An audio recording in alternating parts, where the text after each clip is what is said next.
may nabasa akong news, no, na ang PBA daw ay magdadagdag ng 4-point line o 4-point shot. No, yung parang sa All-Star, no, sa dun sa Negros, 'di ba? Merong 4-point shot. Well, maganda din kasi ang ating mga players, once ma-adapt nila 'yan, so alam naman natin kung gaano ka-importante ang 3-point shot sa FIBA, di ba? Sa international competition.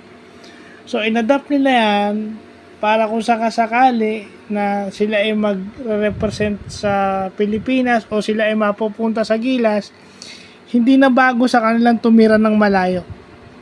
Kahit big man. No? Para hindi tayo nahuhuli kasi kadalasan doon tayo natatalo eh.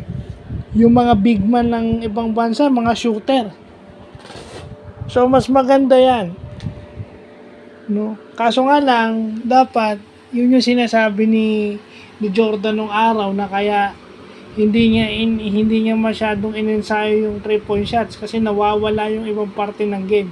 May tendency ka lang kasi na spot up ka lang sa 3 o dun sa line, mag-aantay ka lang doon na dumating yung bola. Kung baga gagalaw ka lang, then tatayo ka, then gagalaw ka, then magre-relocate ka lang kung saan yung line. Whether galing ka sa left side to the 4-point line, and then to the right side to the 4-point line, parang ganun yung mangyari. So minsan, tama rin naman yung sinabi ni Jordan.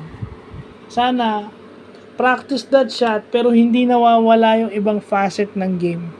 So maganda yan. May maganda at pangit. So sana magawa ng paraan paano emerge. Emerge yun sa talagang laro ng ating mga players. Added weapon kasi yan.